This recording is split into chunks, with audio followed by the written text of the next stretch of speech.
എല്ലാവർക്കും നമസ്കാരം. ഞാൻ കുറേ കാലമായി കേട്ടോ ഈ വെളുപ്പിനുള്ള ഫ്ലൈറ്റിന് പോയിട്ട്. കാരണം പണ്ട് ഷൂട്ടിങ്ങിന് സ്ഥിരമായിട്ട് എറണാകുളത്തേക്കും ട്രിവാൻഡ്രത്തേക്കും ഓരോ ഫ്ലൈറ്റേ ഉള്ളൂ. അത് രാവിലെ 5 മണിക്കാണ്. അപ്പോൾ കൃത്യമായിട്ട് അതിൽ മമ്മൂക്കയും കാണും, ഞാനും കാണും. ചെന്നൈയിൽ നിന്ന് മമ്മൂക്ക ചീത്ത പറഞ്ഞുകൊണ്ട് വരും. ഞാനാണ് ആ ഫ്ലൈറ്റിൻ്റെ ടൈമിങ് അങ്ങനെ ആക്കിയെന്നുപോലെ തോന്നുന്നു എനിക്ക്. പക്ഷേ ഈ അടുത്ത സമയത്ത് എനിക്ക് തോന്നുന്നു ഒരു 10 വർഷത്തിന് ഇപ്പുറത്തോട്ട് ഞാൻ വെളുപ്പിനെ എണീറ്റ് പോകാറില്ല. ബിപിയുടെ ചെറിയൊരു പ്രശ്നങ്ങളൊക്കെ കാരണം എനിക്ക് വെളുപ്പിനെ ചാടി എണീറ്റ് പണ്ടത്തെ പോലെ അങ്ങനെ പോകാൻ എനിക്ക് പറ്റാറില്ല. പക്ഷെ ഇന്ന് വെളുപ്പിനെ എണീറ്റാണ് ഞാൻ വന്നത്.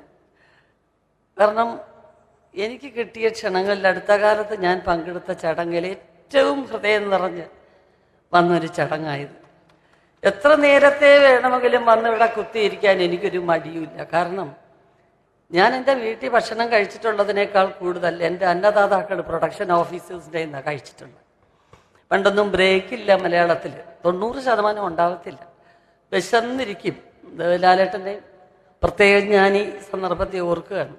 ലാസ്യരാമൻ്റെയൊക്കെ ഷൂട്ടിങ് ആയിരക്കണക്കിന് ആൾക്കാരുടെ ഇടയ്ക്ക് പല സീനുകൾ, ഇമോഷണലായിട്ടുള്ള സീനുകൾ എടുക്കുമ്പോൾ ലാലേട്ടാ വിശന്നിരുന്നു, ലാലേട്ട എനിക്ക് തല ഇറങ്ങി ഞാനിപ്പോൾ വീഴും. പതുക്കെ പ്രൊഡക്ഷനിൽ ആളിനെ വിളിച്ച് ഒരു കാരിയറിൻ്റെ ഒരു പാത്രത്തിനകത്ത് ചോറും പുളിശ്ശേരിയും മാങ്ങാക്കറിയും എല്ലാം കൂടിയിട്ട് ഇളക്കി ഒരു സ്പൂണിട്ട് കൊടുക്കാൻ പറയും.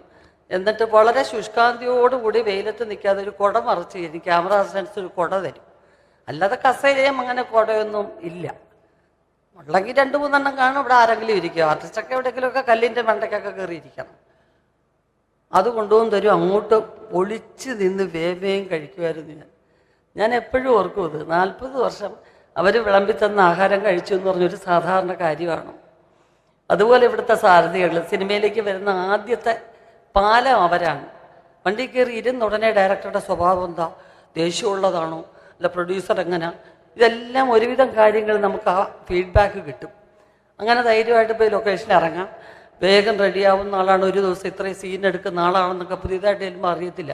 അന്നത്തെ ഡയറക്ടർക്ക് അധ്യാപകരെ പോലെയാണ് നിങ്ങൾ കണ്ടിരുന്നത്. അത് തുടങ്ങി തിരിച്ച് നമ്മളെ റെയിൽവേ സ്റ്റേഷനിൽ കൊണ്ടുവന്ന് ടിക്കറ്റില്ലാത്ത സ്ഥിരം യാത്ര ചെയ്തുകൊണ്ടാണ് ഇരുന്നത്. അങ്ങനെ കൊണ്ടുവന്നാക്കുന്നത് വരെ അവരാണ്.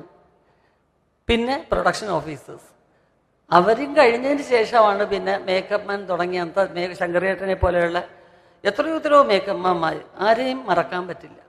പലരെയും എൻ്റെ ഗുരു സ്ഥാനത്ത് തന്നെ സങ്കല്പിക്കുകയും പല മേക്കപ്പ്മാരെയും മനസ്സുകൊണ്ട് പ്രാർത്ഥിക്കുകയും ചെയ്യാം ഞാൻ ഇപ്പോഴും.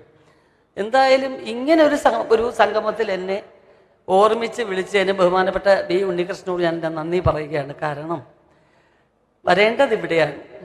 ഞാനെന്നും അവരുടെയൊക്കെ ഇടയ്ക്ക് തന്നെയായിരുന്നു. കൂടുതൽ പറയേണ്ട കാര്യമില്ല, അവർക്കൊക്കെ ഇപ്പോഴും അറിയാം. അപ്പോൾ ഇവിടെ ഒന്ന് വരണം, ഒന്ന് അറ്റൻഡ് ചെയ്യണമെന്നുള്ള മനസ്സിലെ വലിയൊരു ആഗ്രഹം. അത് സാധിച്ചു. എൻ്റെ എല്ലാവിധ ഭാവുകങ്ങളും ബി ഉണ്ണികൃഷ്ണൻ പറഞ്ഞു. ഒരിക്കൽ പോലും എൻ്റെ അടുത്തൊരു ഫണ്ടിൻ്റെ കാര്യം പറഞ്ഞപ്പോഴും ആവശ്യപ്പെട്ടിട്ടേ ഇല്ല ഉണ്ണികൃഷ്ണൻ. ചോദിച്ചിട്ടുണ്ടെങ്കിൽ എന്നെക്കൊണ്ട് കഴിയുന്ന ഒരു ചെറിയൊരു സംഗതി തന്നാലായ ഒരു ചുള്ളിക്കമ്പകൽ ഞാൻ തന്നേനെ. അതല്ല കേട്ടോ, തരുമായിരുന്നു എന്ന് പറയുകയാണ്. ഇനിയും അതുണ്ടാവും തീർച്ചയായിട്ടും. ഒരുപാട് ഉദ്ഘാടനങ്ങളും കാര്യങ്ങളും ഒക്കെ ഞാൻ പോകാതായിട്ട് കുറേ കാലമായി. അത്തരം ചടങ്ങുകളിൽ പലരും പ്രതിഫലം കൈപ്പറ്റിക്കൊണ്ടാണ് ചെയ്യുന്നത്. ഞാൻ പണ്ടൊന്നും അങ്ങനൊന്നും എനിക്കറിയത്തില്ലായിരുന്നു. പക്ഷേ ഇനി അങ്ങനെയുള്ള അവസരങ്ങൾ വരുമ്പോൾ ഫെഫ്കയിലെ തൊഴിലാളികൾക്ക് വേണ്ടി അത് ഞാൻ നിരസിക്കില്ല. അതിൽ നിന്ന് കിട്ടുന്ന വേതനം എന്തായാലും അത് ഞാനിവിടെ എത്തിക്കും. തീർച്ചയായിട്ടും എൻ്റെ ഉറപ്പ് പറയുന്നു. ഈ ആരോഗ്യ പദ്ധതിക്ക് വേണ്ടിയുള്ള എൻ്റെ ഹൃദയം നിറഞ്ഞ ആശംസകളാണ്. എല്ലാവരും പറഞ്ഞതുപോലെ തന്നെ പറയുകയാണ്, ഒരിക്കലും ആർക്കും അത് പ്രയോജനപ്പെടുത്താൻ ഇടവരാതെ ഇരിക്കട്ടെ. ആരും അസുഖബാധിതരായി കിടക്കാതിരിക്കട്ടെ.